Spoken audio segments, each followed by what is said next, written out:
Hello and welcome to Bits. And today is a very special day. Yes, on T4 we've got an hour-long edition of Bits. There's Tomb Raider on the Game Boy and Crazy Taxi like you've never seen it before. Pikachu knocks heads with Wario as we find out what younger gamers really think of Pokemon. And we take a sneaky peek at Driver 2, Perfect Dark and classic car sim Mille Miglia. All this, plus our usual cheats, gadgets, a competition giveaway at the end of the show, plus a live link up with our reporter in Los Angeles.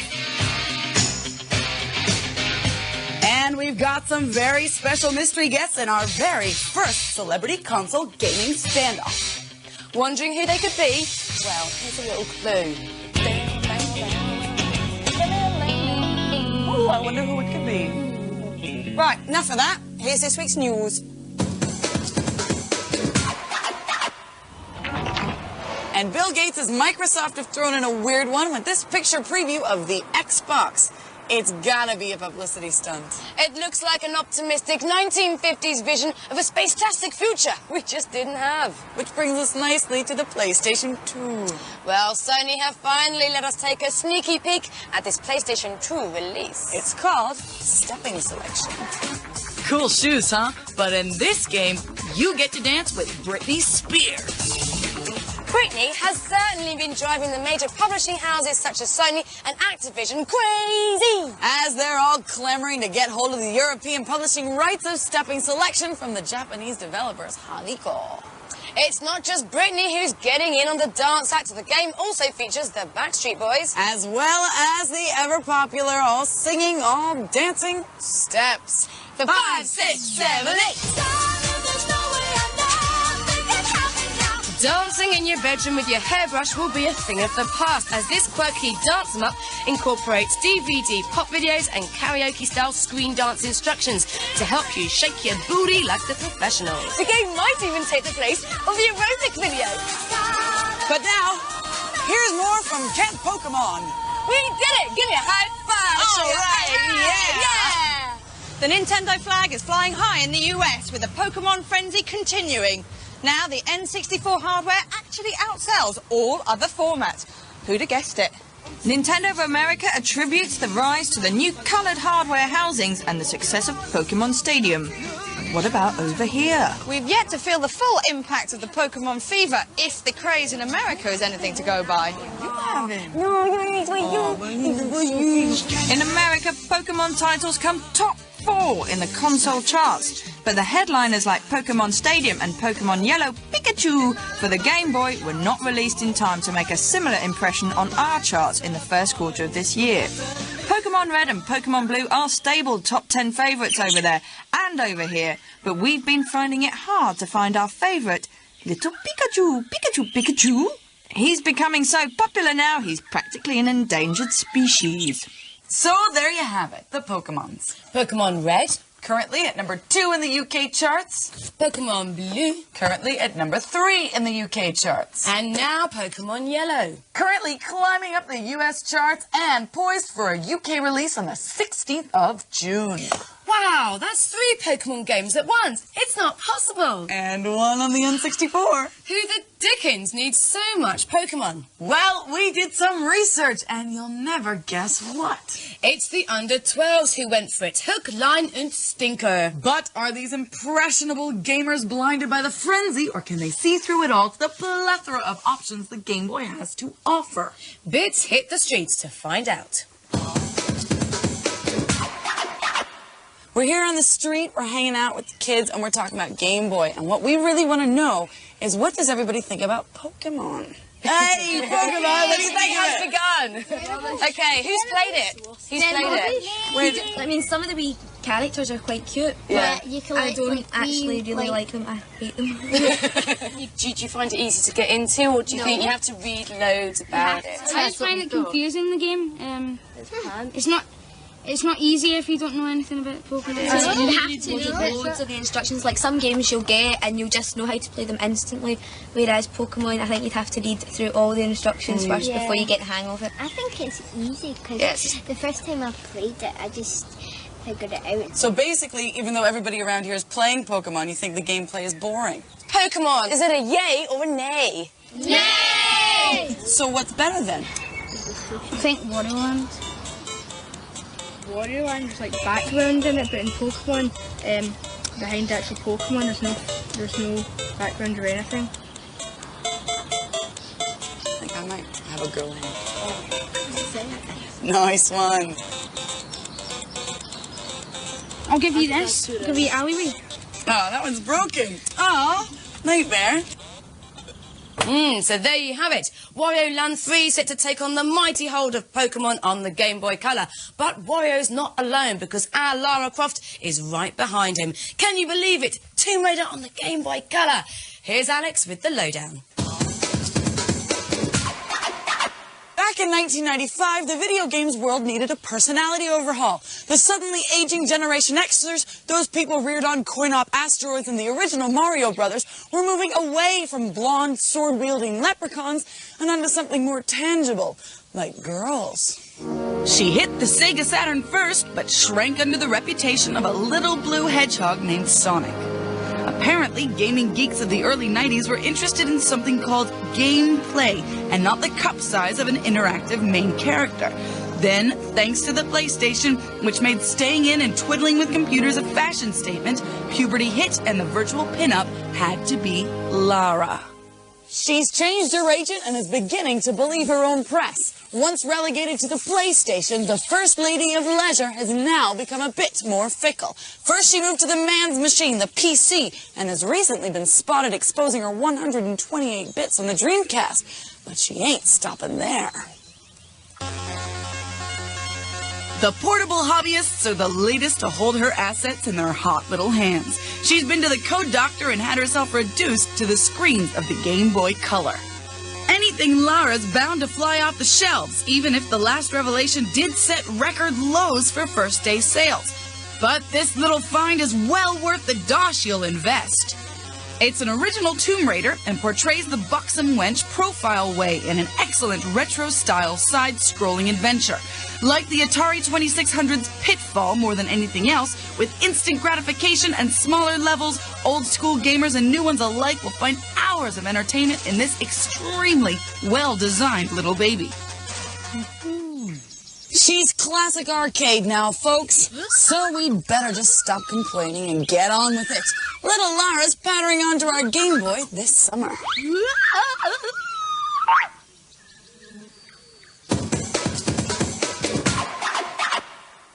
If you're feeling mad for it and fancy a spot of dust-kicking monster truck mayhem, then strap up and hold tight as four-wheel thunder takes you for one bumpy ride aboard the buggies from hell. Go, go, go! The name of the game here is to complete the races indoors or outdoors, which isn't particularly difficult, but the only way to progress through the game is by coming first, and first only. This is surprisingly difficult. You have 4 types of vehicles to choose from, each with individual characteristics. Monster trucks, buggies, jeeps or quads, with 8 vehicles to drive from the onset. In each of the 3 game modes, one set of indoor and outdoor tracks are available, with loads more to unlock by winning races in the one-player mode. You race on predetermined tracks, collecting power-ups on the way, but these are limited to either 4 or 9 seconds of boost. The controls are pretty simple, and the trucks are so sturdy and hefty they're easy to manoeuvre if a little cumbersome. The emphasis here is on the look and speed factor of the game, and certainly wins hands down in this respect. The graphics are very detailed, but only come into full play further on in the game. Primarily, the tracks are pretty sparse.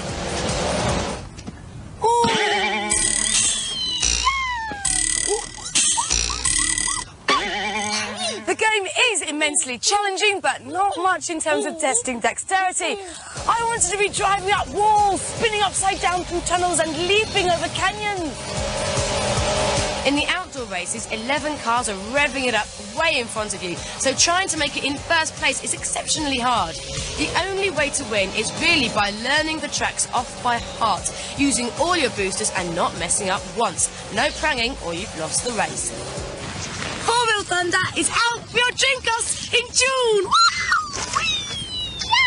Time now for us to respond to some of the emails you've kindly been sending in. Okay, I've got one here.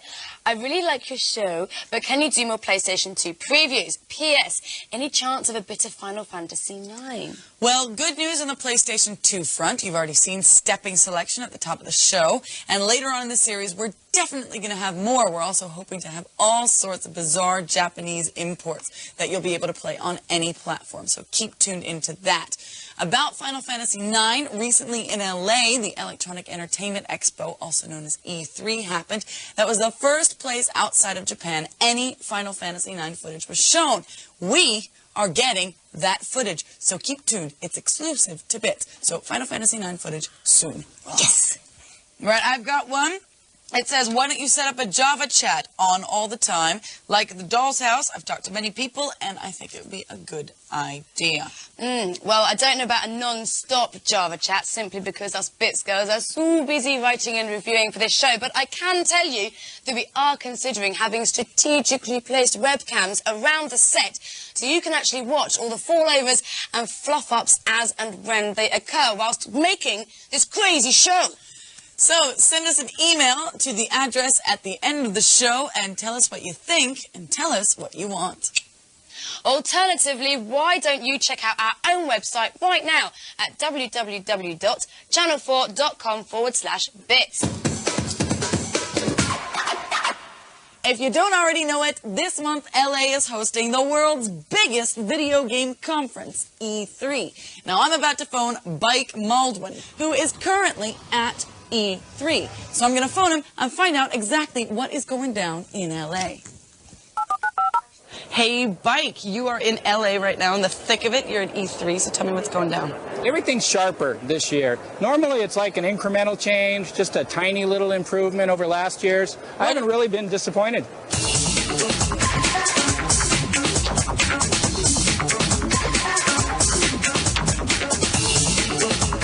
All right, so what I really, really want to know about is the PlayStation 2. I like it. I think it's cool.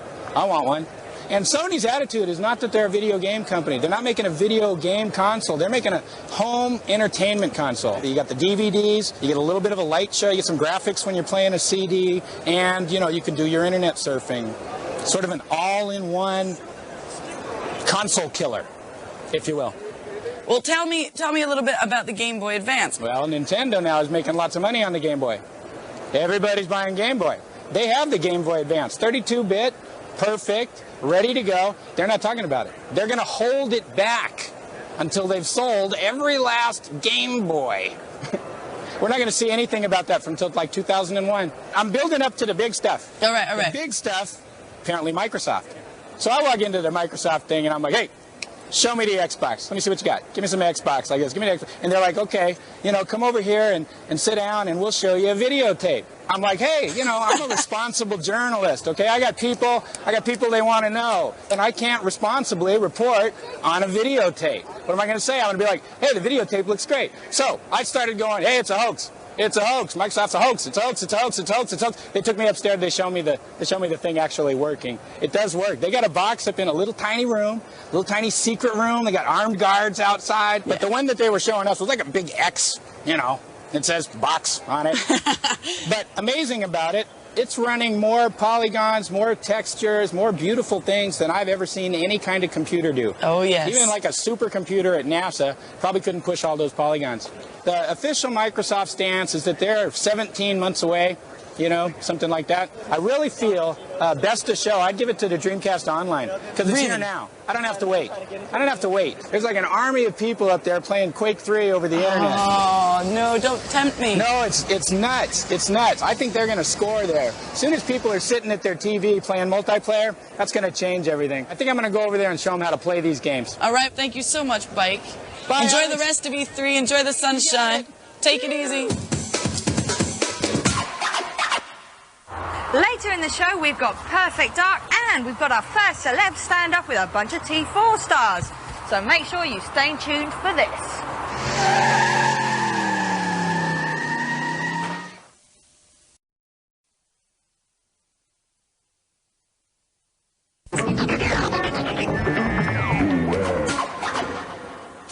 Coming up in part 2, our mystery star guests are revealed in our Gaming T4 stand-off. The Force is dark with Jedi power battles and the rev counters maxed in Excite Bike 64. But first, here's a news update.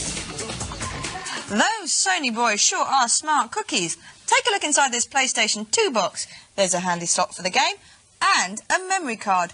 How kind. Though the prospect of having a cubbyhole for your memory card may be cause for celebration amongst the millions of us who've misplaced at least a dozen of the little blighters, But it's not the convenience these suits are thinking of. No, they're hoping you'll take advantage of this little hole and fill it, which of course is gonna cost you. just to put the cherry on the cake of this week's news, we've got a super hot scoop for you now. Prepare yourself for an exclusive preview of the highly anticipated Driver 2. We hear it's going to be bigger, faster, funkier and more efficient than ever before. And yes, we generous gals at Bits have managed to get our paws on this preview footage. You'll be set to burn some rubber in Havana and Las Vegas in a set of completely new cars with some fantastic new twists and turns. One of the most amazing features in the new edition will be the option to get out of the car. Hurrah! And there's more to come. A two-player mode that means you can go for a good old race or have a go at a game of cops and robbers. So feast your eyes on a taste of what's to come. It's only demo footage at this stage, so we can only expect something hotter to follow.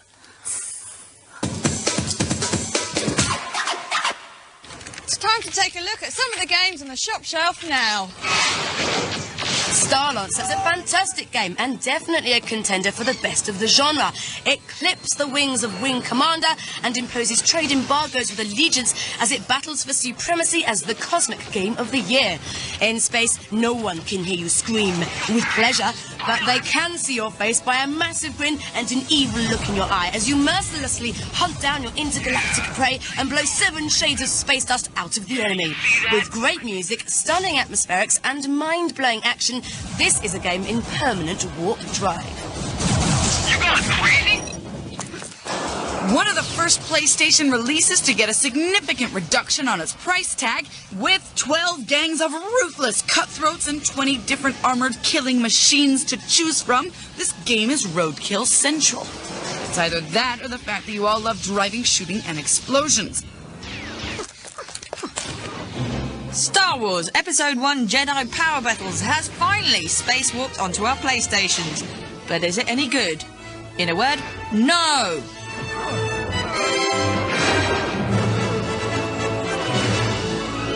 You can choose to be one of the 5 Jedi characters. Each Jedi has his or her own Force powers. The fighting is a definite plus point in this game, and you can also choose to play through the game with a friend. But watch out for the deadly camera angles, they're a killer. You may be able to slash your way through the droids, only to find yourself suddenly bumping into walls. Beware, in this game you'll need more than the Force to be with you.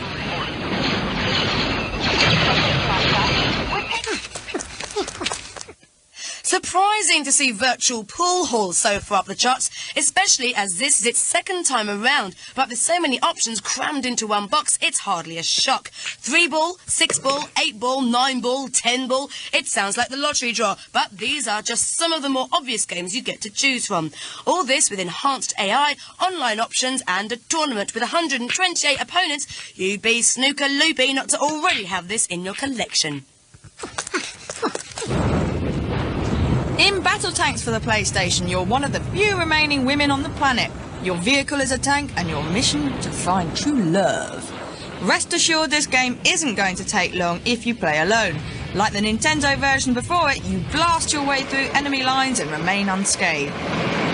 If you can persevere through the 17 levels, then good luck, girl! Add a few more players and you're in for a bumpy ride. Select a multiplayer setup and blow your opponents away. Or if you prefer to, you could capture a flag for victory or just blow everyone away. The last girl standing wins.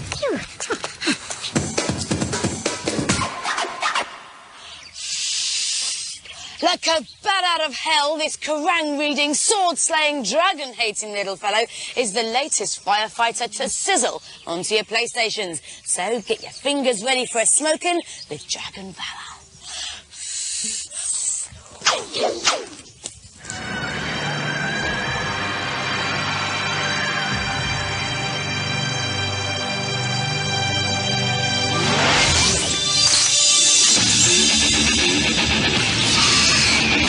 As the young Clovis, you seek revenge for the murder of your sister by one of these fire-spewing, scaly dragons. Conveniently, the previous slayer has just died too. So, in taking his sword, the curse of revenge has unleashed its bitter-sweet taste upon your broken heart. Wow, deep, man! Mankind has always wished these monsters of myth were real, so we can play with our swords, protect the princess, and kill the beast, thus claiming your crown. This childlike fantasy is reflected in the look of the game. It has all the usual ingredients of an action RPG Dungeons and Dragons genre with 3D platform-style environments to jump around. The colours and characters are bright, bold and cartoony, and the interface, along with the controls, is by no means an intricate affair, making the game instantly accessible and reasonably easy for an RPG. At first, the battles are not particularly challenging and is very much a case of hit and miss or even starting again. With a satisfyingly quick learning curve, it had me hooked.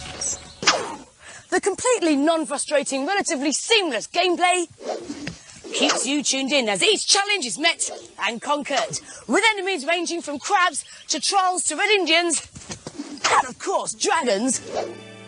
What really sets the game apart from the rest is the innovative generation-crossing plot lines, where you get to play lots of eeny-weeny offspring of yourself. I'll explain. Namco, having developed this unique system, were eager to invent a new gamey buzzword for us lot to leech onto. However, the descendant passed down system, not one to roll freely off gaming tongues worldwide, has now become the heir lineage system, much smoother. Basically, this involves your Clovis, with the help of a lady, having a child which will be, in the next chapter, the new you to continue the game. There are 2 potential lady mates to choose from, but select carefully as this marriage creates a fork in the plot, affecting your path and even the type of dragons you'll fight. Don't be marrying no rooter out of a silly schoolboy crush, or it could all end in very bad breath. Oh, what fate awaits your spawn. If you like the deep storylines and complex battle scenarios of the Final Fantasies, then maybe you should leave this firefighting to someone who prefers a lighter, more instant approach. Ooh.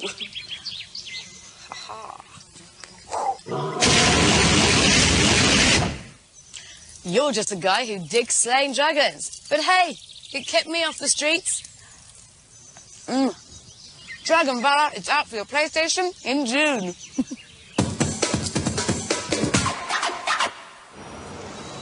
Now it's time to take a quickie peek at some of the emails you people have been sending us.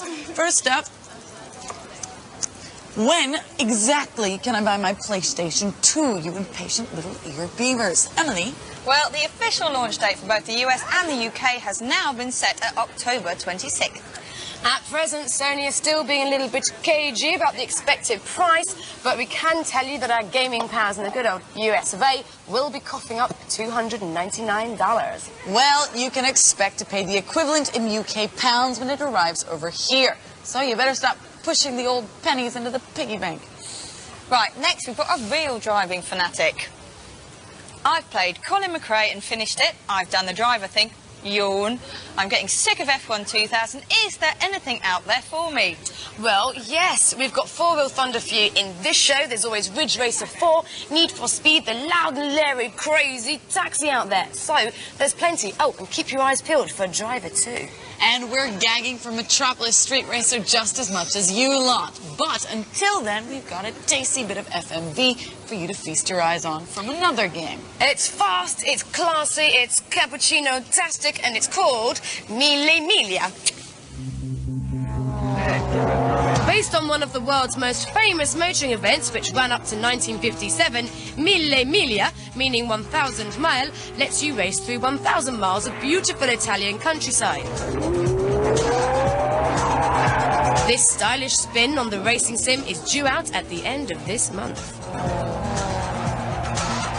If you just can't quench that thirst for more information, then check out our website at www.channel4.com/bits. Right, time for some two-wheeled action. With a title like Excite Bike 64, this game's got a lot to live up to.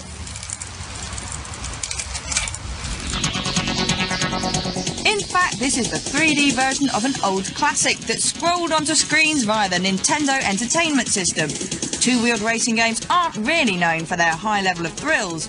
Most of them are about as exciting as riding on flat tyres, and you can almost hear the hiss as you feel your bubble burst as you take the controls. Excite Bike 64 may have reversed the trend though. So far we've only seen early code, but it is looking pretty good. The graphics are pretty cool too, with lots of variation to the scenery as you whisk your way through mud and bumps.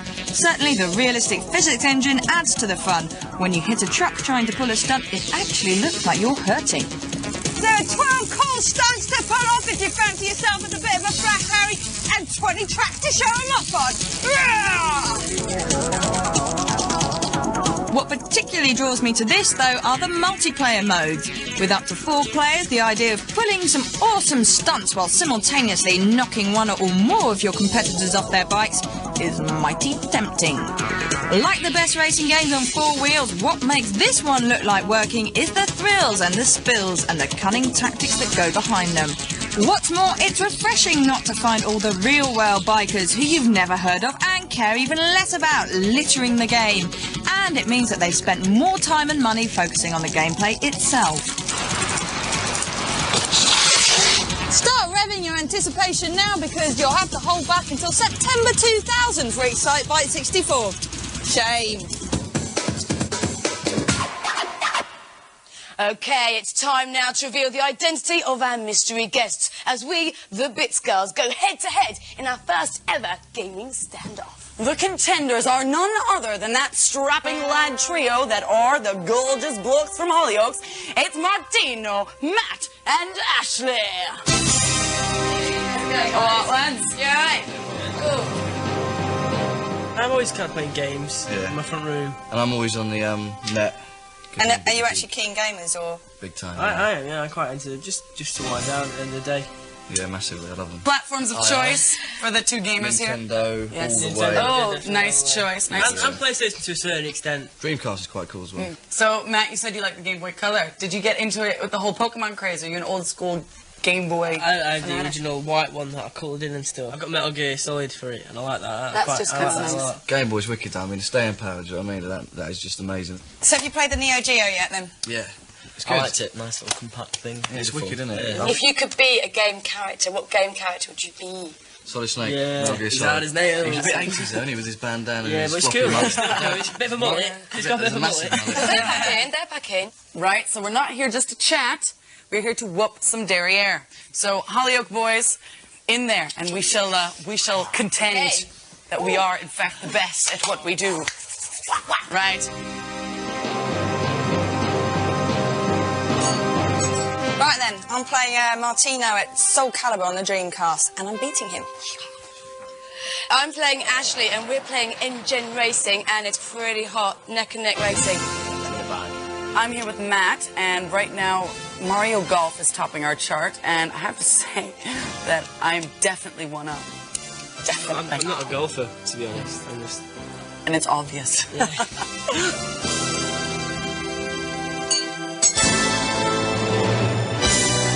Yes.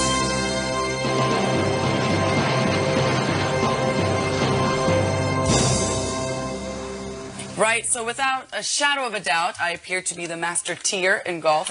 I beat Matt. Ashley is disqualified, so Bouff wins by default. And Emily Dunn kicked Martino off the playing field far too many times. So it was pretty close, but us Bits Girls, we won. You cheated. Join us after the break for the final part of this special edition of Bits as the Dukes of Hazzard makes a comeback on the console and we take a sneaky peek at Perfect Dark.